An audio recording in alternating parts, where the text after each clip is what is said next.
नमस्कार दोस्तों, आप सभी का पॉलिटेक्निक स्टडी सेंटर में स्वागत है। दोस्तों आज हम फिज़िक्स का चैप्टर इलेक्ट्रोमैग्नेटिक इंडक्शन वीडियो लेकर आए हैं। इस वीडियो में हम फुल चैप्टर पढ़ेंगे, इलेक्ट्रोमैग्नेटिक इंडक्शन के बारे में बेसिक से लेकर एडवांस तक जानेंगे।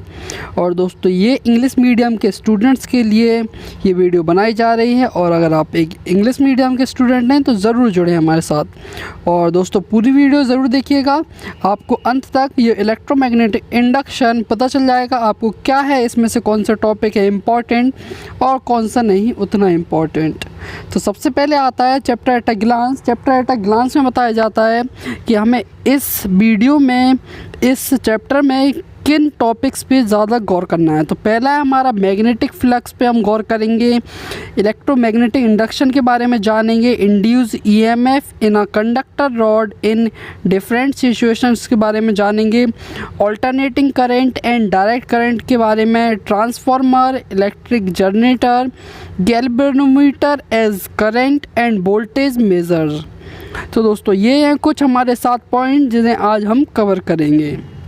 तो सबसे पहले जान लेते हैं ओवरव्यू ऑफ चैप्टर कि व्हेन, ये कुछ इस प्रकार से है chapter, whenever there is a relative motion between relative motion magnetic field and conductor, an EMF is induced in conductor. This phenomena of production or generation of induced EMF is known as electromagnetic induction।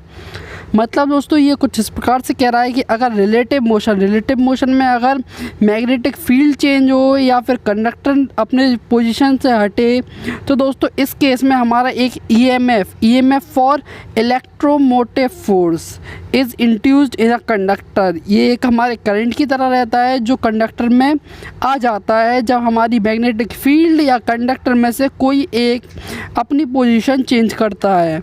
और दोस्तों इस phenomena को हम कहते हैं, इस phenomena के generation को हम कहते हैं इलेक्ट्रोमैग्नेटिक इंडक्शन।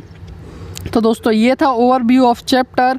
अब चलते हैं आगे और चैप्टर के हर पॉइंट्स पे गौर देते हैं। सबसे पहले आता है मैग्नेटिक फ्लक्स क्या होता है। तो दोस्तों आपने कई बेसिक क्लासेस में अपने मैग्नेटिक फ्लक्स के बारे में जाना होगा। तो दोस्तों ये कुछ इस प्रकार से रहता है, it is defined as the total number of magnetic field lines of force passing normally through any surface. मतलब दोस्तों कोई सरफेस से नॉर्मली मतलब 90 डिग्री पे बन के निकलने वाली total number of magnetic field lines हमारे मैग्नेटिक फ्लक्स कहलाती हैं। तो दोस्तों ये कुछ इस प्रकार से रहती हैं, if surface of area is placed perpendicular to uniform magnetic field then magnetic flux is phi is equal to B A. मतलब दोस्तों कोई एक हमारा एरिया होगा ए, और जो कि हमारा परपेंडिकुलरली होगा मैग्नेटिक फील्ड पर, और मैग्नेटिक फील्ड की वैल्यू क्या रहेगी, बी। तो दोस्तों टोटल मैग्नेटिक फ्लक्स रहेगा हमारा phi is equal to B A. और दोस्तों magnetic flux it's unit is weber, और इसकी यूनिट रहती है हमारी वेबर। ये आप कह सकते हैं केजी मीटर स्क्वायर पर सेकंड स्क्वायर पर एम्पियर। तो दोस्तों ये कुछ इस प्रकार से डायग्राम रहता है इसका कि देख सकते हैं आप एरिया, ये वाला एरिया हम ए मान लेते हैं, एक एरिया ए जिसमें से हमारी नॉर्मली आप देख सकते हैं सारी 90 डिग्री बना के मैग्नेटिक एरिया से मैग्नेटिक फील्ड लाइंस निकल रही हैं। तो दोस्तों ये रहेंगे हमारी मैग्नेटिक फ्लक्स कहेंगे इसे, कि total number of magnetic field line passing normally through any surface या area is known as magnetic flux. तो दोस्तों ये देख सकते हैं आप 90 डिग्री पे निकल रहे हैं। और दोस्तों ये भी देख सकते हैं आप, ये देखिए एक एरिया ए है जिसमें से मैग्नेटिक फील्ड लाइंस निकल रही हैं नॉर्मली। तो दोस्तों ये रहेगा B A, phi is equal to B A. अगर दोस्तों कुछ ये एंगल बना के निकलती हैं अगर मैग्नेटिक फील्ड लाइंस किसी एरिया से, तो दोस्तों उस एंगल को हम थीटा मानेंगे, नॉर्मली से कैलकुलेट करके। तो ये हो जाएगा हमारा, इसका हम फ्लक्स के, इसका भी हम फ्लक्स निकाला जा सकता है। तो दोस्तों फ्लक्स कुछ इस प्रकार से निकलेगा, phi is equal to B A cos theta. इससे हम निकाल सकते हैं टोटल नंबर ऑफ फ्लक्स। तो दोस्तों ये थी कुछ बेसिक इंफॉर्मेशन फ्लक्स से रिलेटेड। अब आते हैं दोस्तों आगे और जानते हैं आप दोस्तों सबसे मेन पार्ट ऑफ टॉपिक या आप इस चैप्टर कह सकते हैं कि इलेक्ट्रोमैग्नेटिक इंडक्शन के बारे में आपको पता होना चाहिए। तो दोस्तों इलेक्ट्रोमैग्नेटिक इंडक्शन के बारे में आप जानते हैं। तो दोस्तों ये कुछ इस प्रकार से कहता है कि whenever the magnetic flux linked with a closed circuit changes an induced EMF produced in the circuit। मतलब दोस्तों अभी हमने मैग्नेटिक फ्लक्स के बारे में जाना। तो दोस्तों जब भी किसी सर्किट से मैग्नेटिक फ्लक्स लिंक्ड होता है, किसी भी क्लोज सर्किट से कभी मैग्नेटिक फ्लक्स लिंक्ड होता है, तो दोस्तों जब भी ये फ्लक्स चेंज होगा, हमारा मैग्नेटिक फ्लक्स चेंज होगा, तो दोस्तों उसके अंदर एक इंड्यूस्ड ईएमएफ प्रोड्यूस होगा। उस सर्किट के अंदर एक इंड्यूस्ड ईएमएफ प्रोड्यूस होगा। तो दोस्तों ये था ड्यू टू दिस, और इस इंड्यूस्ड ईएमएफ के कारण current in the induced EMF in the circuit. तो दोस्तों इस इंड्यूस्ड ईएमएफ के कारण ये करंट की तरह रहता है। तो दोस्तों एक करंट फ्लो करेगा एक सर्किट में, और this EMF last long so as the changes in flux last. मतलब दोस्तों जब तक फ्लक्स चेंज होता रहेगा, फ्लक्स का रेट जब तक चेंज होता रहेगा, तब तक हमारा ईएमएफ रहेगा, जब तक हमारा ईएमएफ रहेगा। और दोस्तों इस फिनोमेना को कहते हैं हम, इस पूरे फिनोमेना को कहते हैं हम इलेक्ट्रोमैग्नेटिक इंडक्शन। इस पूरे फिनोमेना को कहते हैं हम इलेक्ट्रोमैग्नेटिक इंडक्शन। और ये डिस्कवर्ड किया गया था माइकल फैराडे के द्वारा 1831 में। तो दोस्तों अब पूरा आपको समरी बता देते हैं इसकी, कि आप मान लीजिए ये आपका एक क्लोज सर्किट है, जिसमें एक लगा हुआ है आपका एक ये गैल्वेनोमीटर। ये आपका गैल्वेनोमीटर किस लिए लगा रहता है? जब भी आपका एक करंट फ्लो होता है किसी भी सर्किट से, तो दोस्तों गैल्वेनोमीटर एक तो आपको डायरेक्शन और दूसरा कि उसमें से करंट फ्लो हो रहा है या नहीं, ये आपको बताता है। तो दोस्तों एक मान लेते हैं ये सर्किट है, एक इस प्रकार से एक सर्किट बना दिया गया है। ये आपके वायर्स हैं और ये लगा दिया गया है आपका गैल्वेनोमीटर, और ये आपका सर्किट पूरा कंप्लीट कर दिया गया है। तो दोस्तों ये आपके ऊपर जो जिगजैग पोर्शन दिख रहा है वह कुछ इस प्रकार से पोर्शन है, वह जिगजैग पोर्शन नहीं, वह कुछ इस प्रकार से पोर्शन है कि ये इस प्रकार से राउंड लिए गए हैं। तो दोस्तों ऊपर ये वायर के इस प्रकार से राउंड लिए गए हैं, ये आपका गैल्वेनोमीटर लगाया गया है। पर दोस्तों जब इसके तरफ से ये आपके देखिए, आप मान सकते हैं ये आपकी है एक मैग्नेट है, और जिसमें से निकलती हैं मैग्नेटिक फील्ड लाइंस, कुछ इस प्रकार से मैग्नेटिक फील्ड लाइंस निकलती हैं दोस्तों। तो दोस्तों जब भी ये मैग्नेट अभी स्थिर है, अभी मैग्नेट इसके पास स्थिर है, मतलब कोई भी इससे जो फ्लक्स्ड लिंक होगा, इन दोनों का जो फ्लक्स्ड लिंक होगा, मतलब जो कि मैग्नेटिक फील्ड लाइंस निकल रही हैं इसके एरिया से, तो दोस्तों ये मैग्नेटिक फ्लक्स होगा वह चेंज नहीं हो रहा है। पर दोस्तों जब भी इसका डायरेक्शन चेंज होगा मैग्नेट का, तो जब भी इसका डायरेक्शन चेंज होगा तो मतलब magnetic flux linked with the coil is change, तो मैग्नेटिक फ्लक्स चेंज होगा कॉइल के साथ लिंक्ड वाला, तो उसमें एक इंड्यूस्ड ईएमएफ डेवलप होगा, इसमें एक इंड्यूस्ड ईएमएफ डेवलप होगा। तो दोस्तों ये इंड्यूस्ड ईएमएफ डेवलप होगा, तो दोस्तों ये करंट की तरह फ्लो करता है, करंट की तरह रहता है, करंट की तरह फ्लो करता है। तो दोस्तों इसमें एक डिफ्लेक्शन आएगा, गैल्वेनोमीटर में डिफ्लेक्शन आना चाहिए। तो दोस्तों आप देख सकते हैं डायरेक्शन ऑफ मैग्नेट चेंज हो रही है, जिससे एक गैल्वेनोमीटर में डिफ्लेक्शन शो हो रहा है। तो दोस्तों ये था पूरा पार्ट, और आप इसे इस प्रकार से भी देख सकते हैं कि जब हम ये मान लीजिए क्लोज सर्किट है, ये आपका गैल्वेनोमीटर लगा हुआ है। जब आप एक मैग्नेट नॉर्थ पोल एक किसी भी क्लोज सर्किट के पास ले जाते हैं, तो दोस्तों ये देख सकते हैं आप डिफ्लेक्शन होता है, मतलब ये करंट का डायरेक्शन कुछ इस प्रकार से बताता है, क्योंकि आपका इस प्रकार से ये सुई जाती है, तो दोस्तों ये डायरेक्शन कुछ इस प्रकार से आता है। और जब देखिए आपका ये जब नो मूवमेंट होता है मैग्नेट में, मतलब मैग्नेटिक फ्लक्स लिंक्ड है वह चेंज नहीं हो रहा है, change in magnetic flux zero है, तो दोस्तों आपका इंड्यूस ईएमएफ भी आपका ज़ीरो होगा, तो नो डिफ्लेक्शन इन गैल्वेनोमीटर। और तीसरा है जब भी हम ये मैग्नेट को दूर ले जा रहे हैं तो दोस्तों तब भी आपका ये मैग्नेटिक फ्लक्स जो लिंक्ड होगा इस क्लोज सर्किट के साथ वह चेंज होगा। दूर ले जाते समय या पास लाते समय मैग्नेटिक फ्लक्स चेंज होगा, मूवमेंट हो रहा है मैग्नेट में। तो दोस्तों इसमें क्या होगा, इंड्यूस्ड ईएमएफ डेवलप होगा। इंड्यूस्ड ईएमएफ डेवलप तब भी होगा जब मूवमेंट होगा। तो दोस्तों आप देख सकते हैं गैल्वेनोमीटर में डिफ्लेक्शन शो हो रहा है। तो दोस्तों जब मूवमेंट होगा हमारे मैग्नेटिक फ्लक्स में जब मूवमेंट होगा तब तक हमारा इंड्यूस ईएमएफ डेवलप होगा।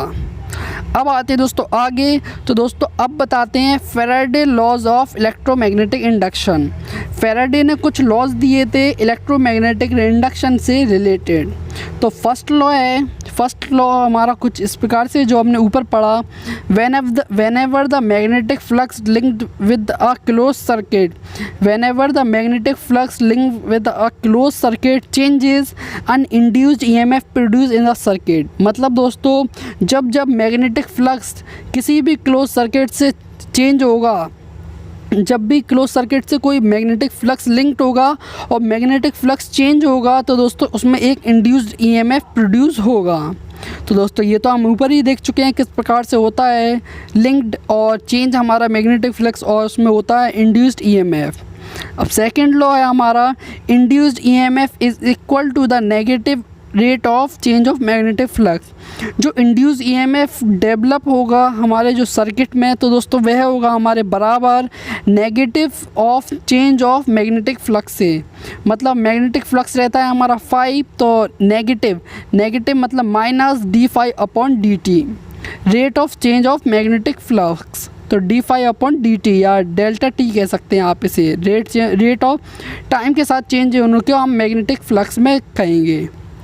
तो दोस्तों आप कुछ इस प्रकार से निकाल सकते हैं, ये आपका n लगा दिया गया है n नंबर ऑफ टर्न्स के लिए।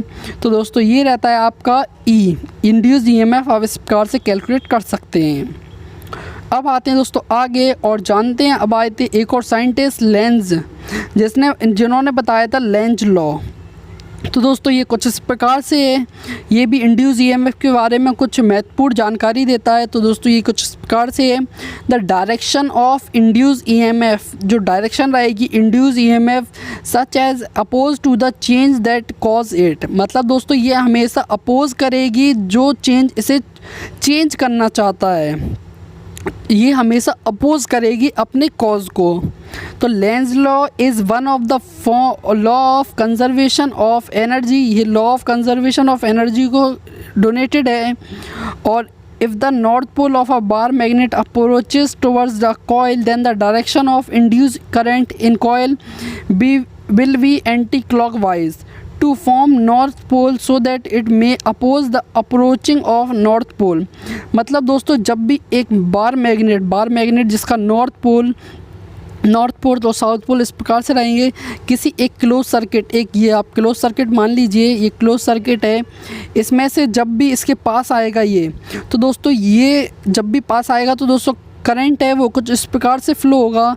करंट जो इस प्रकार से फ़्लो होगा जो इसके डायरेक्शन को, इस साइड को आपको साउथ पोल बना देगा और इस साइड को ये नॉर्थ पोल बना देगा। तो दोस्तों ये एक तरह से अपोज करेगा अपने कॉज को। तो दोस्तों ये कहा था आपको लेंज लॉ के द्वारा ये बताया जाता है कि जो डायरेक्शन रहेगा इंड्यूस ईएमएफ का वह हमेशा अपने अपोज को कॉज करेगा। और इसी प्रकार से नॉर्थ पोल के लिए कहा गया है कि जब भी नॉर्थ पोल हमारा एक क्लोज सर्किट की तरफ जाएगा तो दोस्तों हमारा क्लोज सर्किट का जो फर्स्ट पॉइंट रहेगा वह हमारा साउथ पोल की तरह बिहेव करेगा इंड्यूस ईएमएफ के द्वारा। तो दोस्तों ये था हमारा लेंज लॉ। अब आते हैं दोस्तों आगे कुछ पॉइंट्स की तरफ। ये दोस्तों पॉइंट उतने इम्पोर्टेंट नहीं हैं, इनसे रिलेटेड क्वेश्चन बहुत ही कम पूछे जाते हैं, बहुत ही कम। तो दोस्तों देखते हैं ये कुछ पॉइंट्स कि induced EMF in the conducting rod in different situations में कंडक्टिंग रॉड में इंड्यूस्ड ईएमएफ क्या रहेगा। तो सबसे पहला है हमारा if a conductor of length, जब एक कंडक्टर लेंथ L का रहेगा, जब मूव कर रहा होगा perpendicularly in a magnetic field में परपेंडिकुलरली एक कंडक्टर एल लेंथ का मूव कर रहा होगा, तो दोस्तों उसके जो इंड्यूस पोटेंशियल डिफरेंस रहेगा अक्रॉस द एंड, जो उसका पोटेंशियल डिफरेंस रहेगा एंड्स की तरफ, फर्स्ट एंड से सेकंड एंड की तरफ जो एक रॉड के पोटेंशियल डिफरेंस रहेगा, तो दोस्तों वह कुछ इस प्रकार से रहेगा, E is equal to B V L. B रहेगा यहाँ पे आपका मैग्नेटिक फील्ड और वी रहेगा आपका जो लेंथ एल कंडक्टर है वह मूव कर रहा था उसकी वेलोसिटी, और एल रहेगी लेंथ ऑफ अ कंडक्टर। तो दोस्तों ये रहेगा आपका potential difference across the ends conductor will be. और सेकंड है आपका if direction of velocity makes angle theta with direction of magnetic field then E is equal to V V L sine theta. मतलब दोस्तों वही conductor ये अब perpendicularly move नहीं करके कुछ थीटा एंगल से मूव करेगा, तो दोस्तों उसमें जो डायरेक्शन ऑफ मैग्नेटिक फील्ड रहेगी, जो आपकी direction of velocity makes angle theta, जो थीटा एंगल बना रही है, तो दोस्तों इससे आपका potential difference across the end of the conductor रहेगा आपका E is equal to B V L sine theta. यहाँ पे आपको बता चुके हैं, बी है आपका मैग्नेटिक फील्ड लिंक्ड विद आपका कंडक्टर, वी है आपकी वेलोसिटी और एल है आपकी लेंथ ऑफ द कंडक्टर, और थीटा यहाँ पर है आपका वेलोसिटी और आपका जो मैग्नेटिक फील्ड के बीच में बनने वाला angle.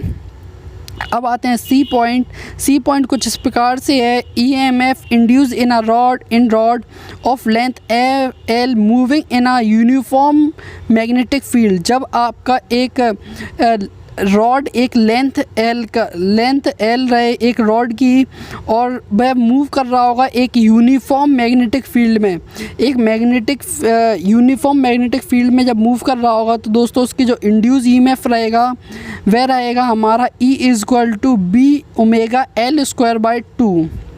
B omega L square by 2। Omega आपका हैगा यहाँ पर एंगुलर वेलोसिटी, ओमेगा यहाँ पे आपका एंगुलर वेलोसिटी, और एल आपको पता ही है length of the conductor, B है आपकी magnetic field of a conductor.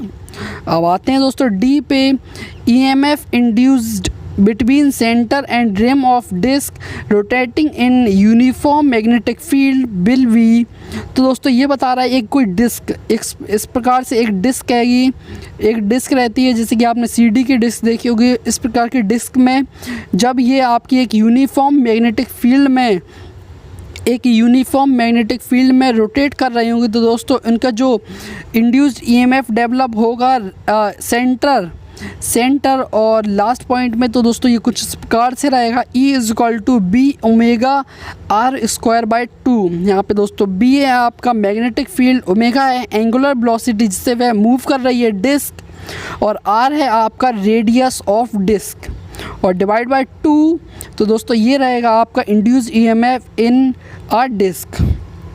और आपका लास्ट है आपका EMF induced in coil rotating in a uniform magnetic field will be E is equal to B V A omega sine omega T. तो दोस्तों ये कुछ इस प्रकार से कहता है, इंड्यूस्ड EMF इन कॉइल, एक कॉइल में जो रोटेट कर रही होगी एक यूनिफॉर्म मैग्नेटिक फील्ड में, तो दोस्तों उसकी इंड्यूस्ड EMF रहेगी E is equal to B V A W sine omega T.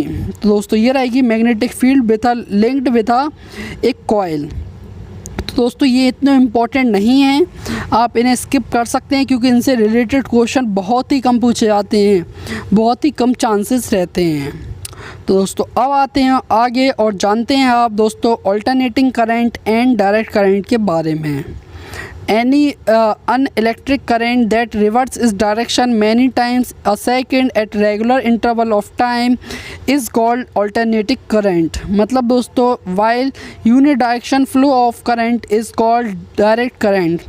आपने ये देखा ही होगा, आप alternating current को कुछ इस प्रकार से बनाते हैं, alternating current को डायग्राम कुछ इस प्रकार से बनाते हैं, और डायरेक्ट करंट का आप डायग्राम कुछ इस प्रकार से बनाते हैं। तो दोस्तों जो करंट अपनी डायरेक्शन रिवर्स करता है हर सेकंड में कईयों बार, तो दोस्तों उसे कहते हैं अल्टरनेटिंग करंट। अल्टरनेटिंग करंट में ये आपकी डायरेक्शन जो रिवर्स होती है, तो दोस्तों वह आपकी फ्रिक्वेंसी से देख सकते हैं। तो दोस्तों अल्टरनेटिंग करंट की भारत में फ्रिक्वेंसी 50 रहती है और अमेरिका में 60 रहती है। और दोस्तों जो करंट अपनी डायरेक्शन चेंज ना करे उसे कहते हैं हम डायरेक्ट करंट। ये सिर्फ यूनि डायरेक्शन फ्लो में होता है। और दोस्तों इसकी कुछ फ्रिक्वेंसी नहीं रहती है, इससे फ्रिक्वेंसी रिलेटेड कुछ नहीं पूछा जाता है। अब आते हैं दोस्तों, इसमें आता है ट्रांसफार्मर। इसके ट्रांसफार्मर कुछ इस प्रकार से आपने ये देखे ही होगा, आपने किसी गैजेट के अंदर इस प्रकार से ट्रांसफार्मर पाए जाते हैं और आपके आस पड़ोस में इस प्रकार से ट्रांसफार्मर पाए जाते हैं। तो दोस्तों ट्रांसफार्मर क्या रहते हैं ये रिलेटेड बताते हैं। If is a device which is used to change alternating voltage, it has two coils, one is primary and other is secondary. मतलब दोस्तों एक डिवाइस जो आपके अल्टरनेटिंग करंट के वोल्टेज को चेंज करने के लिए यूज़ होता है उसे कहते हैं हम ट्रांसफार्मर। और ट्रांसफार्मर दो तरह की कॉइल रहती हैं, एक तो प्राइमरी कॉइल और एक रहती है हमारी सेकेंडरी कॉइल। तो दोस्तों आगे जानते हैं आपको ट्रांसफार्मर दो प्रकार के रहते हैं। Transformer are two types. तो दोस्तों आप दोनों प्रकार को जानते हैं। चलिए सेकंड लिस्ट में सबसे पहले आता है हमारा स्टेप अप ट्रांसफार्मर। ये है हमारा स्टेप अप ट्रांसफार्मर। तो दोस्तों इस ट्रांसफार्मर में कुछ इस प्रकार से रहता है कि step up transformer which increases the value of alternating voltage is called step up transformer. तो दोस्तों जो ट्रांसफार्मर हमारा लो वोल्टेज से हाई वोल्टेज में कन्वर्ट कर दे उसे कहते हैं हम स्टेप अप ट्रांसफार्मर। तो दोस्तों इसकी कैरेक्टरिस्टिक है, in this transformer primary coil has less turns of thick wire and secondary coil has more turns of thin wire. मतलब जो हमारी प्राइमरी और सेकेंडरी कॉइल्स रहेंगी, तो प्राइमरी कॉइल्स में हमारी लेस टर्न रहेंगे पर थिक वायर के रहेंगे, और सेकेंडरी कॉइल में हमारे मोर टर्न रहेंगे और थिन वायर के रहेंगे। तो दोस्तों हमारा बेसिकली स्टेप अप ट्रांसफार्मर हमारे वोल्टेज को लो वोल्टेज से हाई वोल्टेज में इंक्रीज़ करता है। तो दोस्तों ये रहता है हमारा प्राइमरी कॉइल और ये रहता है हमारा सेकेंडरी कॉइल। तो दोस्तों प्राइमरी कॉइल्स में आप देख सकते हैं लेस टर्न आएंगे थिक वायर के, और सेकेंडरी कॉइल में है मोर टर्न ऑफ थिन वायर। और दोस्तों आप देख सकते हैं यहाँ पे ये बताता है कि जो स्टेप अप ट्रांसफार्मर होता है उसमें देखिए आप 6 to 20 किलोवाट का हमने वोल्टेज अप्लाई किया, पर दोस्तों जो हमें आउटपुट वोल्टेज मिला वह हमें इंक्रीज़ होकर मिला, जो कि 110 या 220 एज 410 भी हो सकता था। तो दोस्तों एज आ हमारे रिक्वायर्ड हम कोई सा भी वोल्टेज ले सकते थे। और दोस्तों देख सकते हैं आप कितना ह्यूज डिफरेंस है इतने छोटे से वोल्टेज में इतने हाई वोल्टेज में जाना। तो दोस्तों ये बताता है हमारा कि स्टेप अप ट्रांसफार्मर हमारा लो वोल्टेज को हाई वोल्टेज में कन्वर्ट करता है। और दोस्तों ये आप बताइए ये ऑल्टरनेटिंग करंट के लिए होता है, और ये रहता है हमारा प्राइमरी बाइंडिंग और ये रहता है हमारा सेकेंडरी बाइंडिंग्स। और अब चलते हैं दोस्तों सेकेंड है हमारा स्टेप डाउन ट्रांसफार्मर। बी है हमारा स्टेप डाउन ट्रांसफार्मर। तो दोस्तों ये वाला ट्रांसफार्मर हमारा स्टेप अप ट्रांसफार्मर का बिल्कुल अपोजिट रहेगा। तो दोस्तों ये कुछ इस प्रकार से है हमारा step down transformer which decreases the value of alternating voltage is called step down transformer. तो दोस्तों स्टेप अप ट्रांसफार्मर हमारा वोल्टेज की वैल्यू इंक्रीज़ करता था। तो दोस्तों ये स्टेप डाउन ट्रांसफार्मर बिल्कुल अपोजिट, ये आपके जो वोल्टेज की वैल्यू रहेगी उसे डिक्रीज़ करेगा, हाई वोल्टेज से लो वोल्टेज में कन्वर्ट करेगा। दोस्तों इसके कुछ कैरेक्टरिस्टिक है कुछ इस प्रकार से कि in this transformer primary coil has more turns of thin wire. यहाँ पे थिन वायर रहना चाहिए, मोर टर्न्स रहेंगे थिन वायर के प्राइमरी कॉइल में, और secondary has less turn off thick wire, और सेकेंडरी में आपके थिक वायर के लेस टर्न रहेंगे। तो दोस्तों आप देख सकते हैं इस प्रकार से यहाँ पर ये आपके प्राइमरी कॉइल है, ये आपके सेकेंडरी कॉइल है, और यहाँ पे देख सकते हैं आप मोर number of turns of thin wire, और यहाँ पे आप देख सकते हैं less number of turns of thick wire. तो दोस्तों ये रहता है आपका स्टेप डाउन ट्रांसफार्मर। अब आते हैं दोस्तों आगे कुछ बेसिक कंसेप्ट जान लेते हैं कि आपका जो यहाँ पे रहता है आपका प्राइमरी कॉइल और यहाँ पे रहती है आपकी सेकेंडरी कॉइल। तो दोस्तों जो करंट फ्लो करेगा आपका प्राइमरी कॉइल में उसे कहेंगे आप IP, और जो आपका करंट फ्लो करेगा सेकेंडरी कॉइल में आप उसे कहेंगे IS। जो आपका वोल्टेज रहेगा प्राइमरी कॉइल में उसे कहेंगे आप BP, और जो वोल्टेज रहेगा आपका सेकेंडरी कॉइल में उसे कहेंगे BS। और इसके बाद आता है दोस्तों, आपने ये नंबर ऑफ़ टर्न्स के बारे में जाना होगा, तो ऐसे शो करेंगे हम N से। तो दोस्तों number of turns in P primary coil उसे कहेंगे NP, और number of turns in secondary coil उसे कहेंगे NS। तो दोस्तों ये रहेगा आपके कुछ basic terms IP, IS, VP, VS, NP and NS। तो दोस्तों इससे रिलेटेड कुछ है हमारे पास कि for transformer IP divide by IS is equal to BS divide by BP is equal to NS divide by NP is equal to K। और K क्या रहता है आपका ट्रांसफॉर्मेशन रेशियो। K रहता है आपका ट्रांसफॉर्मेशन रेशियो जो कांस्टेंट रहता है ट्रांसफार्मर के लिए, किसी ट्रांसफार्मर। तो IP by IS is equal to BS by BP और is equal to NS by NP। तो दोस्तों ये रहेगा आपका बराबर K। आप दोस्तों देख सकते हैं ऊपर S है और यहाँ पे आपका P है। तो दोस्तों आप ये गौर ज़रूर करें इसे याद करने के लिए कि V और N आपके ऊपर रहेंगे सेकेंडरी के, और करंट रहेगा आपका प्राइमरी का। तो दोस्तों ये थे हमारे कुछ पॉइंट्स। अब आते हैं दोस्तों आगे, ये था आपका ट्रांसफॉर्मेशन रेशियो। अब दोस्तों जानते हैं कि जो K रहेगा जो 1 से ग्रेटर रहेगा आपका स्टेप अप के लिए, और 1 से लेस रहेगा आपका स्टेप डाउन के लिए। तो दोस्तों आपका K क्या था आपका transformation ratio. In transformer frequency and power of AC does not change.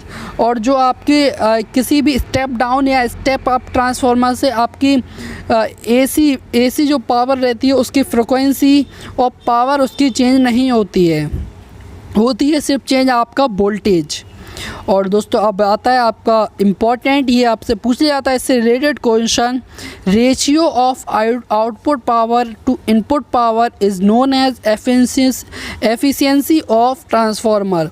तो दोस्तों एफिशिएंसी ऑफ ट्रांसफार्मर कुछ इस प्रकार से रहती है, N is equal to small n। दोस्तों स्मॉल n है यहाँ पे, small n is equal to output power divide by input power. तो दोस्तों यहाँ पे दोस्तों आउटपुट लिखा है, तो दोस्तों आप इसे इनपुट कर लीजिएगा, इनपुट पावर इनपुट। तो दोस्तों output power divide by input power. तो दोस्तों BS जो सेकेंडरी में रहता है आपकी वोल्टेज सेकेंडरी BS, और करंट रहता है आपका IS डिवाइड बाय प्राइमरी में आपका रहता है BP और IP। तो दोस्तों ये रहता है आपका रहता है efficiency of transformer is equal to ratio of output power to the input power. तो दोस्तों ये इंपॉर्टेंट है, आप इसे ज़रूर लर्न करें, ट्रांसफार्मर से रिलेटेड क्वेश्चन आते हैं। अब आते हैं दोस्तों आगे, और अब जानते हैं दोस्तों जनरेटर्स के बारे में। अब हम जानेंगे जनरेटर्स के बारे में। तो जनरेटर कुछ इस प्रकार से रहते हैं। तो it is a device which convert mechanical energy into electrical energy. तो दोस्तों जनरेटर हमारे मैकेनिकल एनर्जी को इलेक्ट्रिकल एनर्जी में कन्वर्ट करते हैं। तो दो तरह के आपके जनरेटर होते हैं, एक तो आपका होता है AC जनरेटर और एक होता है आपका DC जनरेटर। तो सबसे पहले जानते हैं AC जनरेटर। तो दोस्तों आपको पता है ये AC और DC करंट में क्या अंतर रहता है कि AC की पोलैरिटी चेंज होती रहती है और DC आपका कांस्टेंट रहता है। तो generator which produce alternating current are called AC generator. तो दोस्तों बस आपको इतना ही जानना है जनरेटर के बारे में, और आप डायग्राम दिखा देते हैं आपको। मैग्नेट और AC जनरेटर में कुछ मेन कंपोनेंट्स रहते हैं, जैसे कि मैग्नेटिक फील्ड, आर्मेचर, और प्राइमरी मूवर और स्लिप रिंग्स। तो दोस्तों ये कुछ डायग्राम में कुछ इस प्रकार से हैं, आप देख सकते हैं। ये आपके मैग्नेट्स हैं बड़े बड़े, और ये आपका एक क्लोज लूप बनाया गया है, और ये आप रिंग्स देख सकते हैं, ये आपकी रिंग्स हैंगी, और ये आपका लगा है लोड, और ये आपके लगे हुए हैं नीचे बगल में, ये लगे हुए हैं आपके ब्रशेस जो इसे होल्ड करके रखते हैं रिंग्स को। तो दोस्तों ये आपका कुछ इस प्रकार से, और इसे कहते हैं आप आर्मेचर। और दोस्तों ये सेकंड डायग्राम देख सकते हैं आप, इसे कुछ और तरीके से डिफ़ाइन किया गया है अच्छी तरीके से। इसे कहते हैं आप ब्रश, और ये आपकी स्लिप रिंग्स, ये स्लिप रिंग्स देख लीजिए, और ये आपके मैग्नेटिक्स, और ये आपका आर्मेचर। और दोस्तों इस प्रकार से रहता है आपका एसी जनरेटर का ओवरव्यू। अब आते हैं दोस्तों डीसी जनरेटर। तो दोस्तों they are used to generate DC current. जो जनरेटर आपका डीसी करंट दे उसे कहते हैं डीसी जनरेटर। तो दोस्तों इसके कुछ मेन कंपोनेंट्स होंगे जिसे कहते हैं field, armature, commutator and brush. तो दोस्तों ये कुछ प्रकार से हैं कि आप देख सकते हैं इस डायग्राम में कि आपके जो ब्रशेस हैं कुछ इस प्रकार से लगे हुए हैं। ये आपका आर्मेचर है, ये आपके मैग्नेट्स हैं, और दोस्तों ये थे आपके कुछ इस प्रकार से। तो दोस्तों आप देख सकते हैं, आपने सोचा होगा कि एक एसी जनरेटर और डीसी जनरेटर में डिफरेंस क्या रहता है। तो दोस्तों ये डिफरेंस कुछ इस प्रकार से रहता है। आपको बता दें कि आप देख सकते हैं ये रहता है आपका difference between AC and DC generator. तो दोस्तों यहाँ पे आप देख सकते हैं नॉर्थ साउथ ये दोनों सेम है, आपके आर्मेचर भी सेम रहता है आपका, पर दोस्तों यहाँ पे जो स्लिप रिंग्स रहती हैं वे काफ़ी डिफरेंट रहती हैं। तो और दोस्तों आपका एसी में आपकी रहती है पोलैरिटी चेंज होती है, और डीसी में आपका कांस्टेंट रहती है। तो दोस्तों ये थे आपका एसी और डीसी जनरेटर में डिफरेंस। और इसे आप देख सकते हैं कुछ इस प्रकार से भी कि ये रहता है आपका एसी में और ये रहता है आपका डीसी में, इस प्रकार से जनरेटर। तो दोस्तों ये आपसे पूछा नहीं जाता है जनरेटर से रिलेटेड, क्योंकि उसमें बताने लायक कुछ है ही नहीं। अब आते हैं दोस्तों आगे। अब जानते हैं दोस्तों गैल्वेनोमीटर के बारे में। Galvanometer as a current and voltage measure, मतलब हम गैल्वेनोमीटर को अब करंट मेज़र करेंगे गैल्वेनोमीटर से, और वोल्टेज मेज़र करेंगे।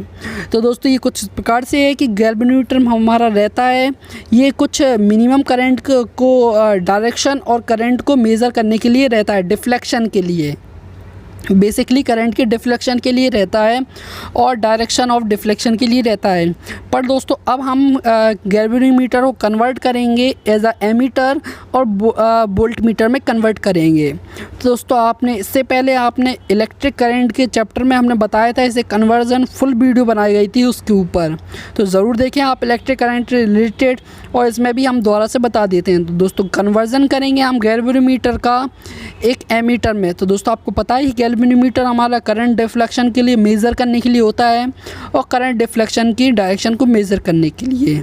तो दोस्तों to convert galvanometer to ammeter a low resistance, एक लो रेजिस्टेंस जिसे कहते हैं shunt resistance is connected parallel to the galvanometer. जब एक लो रेजिस्टेंस जिसे कहते हैं शंट रेजिस्टेंस, इसे हम पैरेलल में कनेक्ट कर देंगे गैल्वेनोमीटर के साथ, तो दोस्तों ये एक एमीटर की तरह बिहेव करेगा। तो दोस्तों आप देख सकते हैं इसका फुल डायग्राम कुछ इस प्रकार से रहता है। ये आपका शंट रेजिस्टेंस इसके साथ पैरेलल में कनेक्टेड कर दिया गया है एक गैल्वेनोमीटर के साथ। तो दोस्तों जो आपका करंट जा रहा था टोटल आई, वह बढ़ जाएगा आपका आई जी और आई माइनस आई जी से, और आई माइनस आई जी जाएगा आपका शंट रेजिस्टेंस में, और आई जी में जाएगा आपका आई जी में जाएगा आपका आई जी। तो दोस्तों इस प्रकार से ये काम करेगा एक एमीटर की तरह।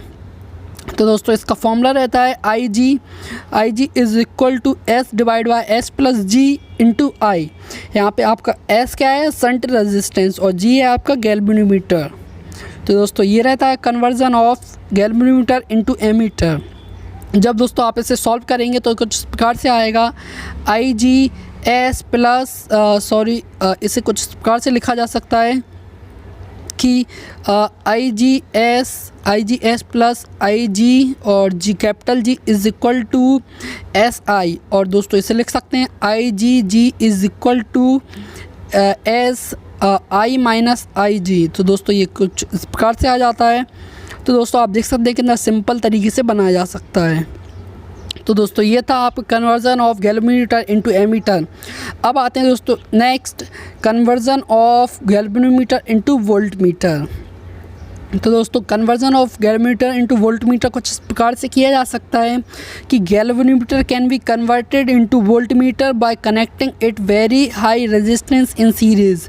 जब हम गैल्वेनोमीटर के साथ सीरीज़ में एक हाई रेजिस्टेंस कनेक्ट कर देते हैं तो दोस्तों हमारा गैल्वेनोमीटर एक वोल्टमीटर की तरह काम करता है।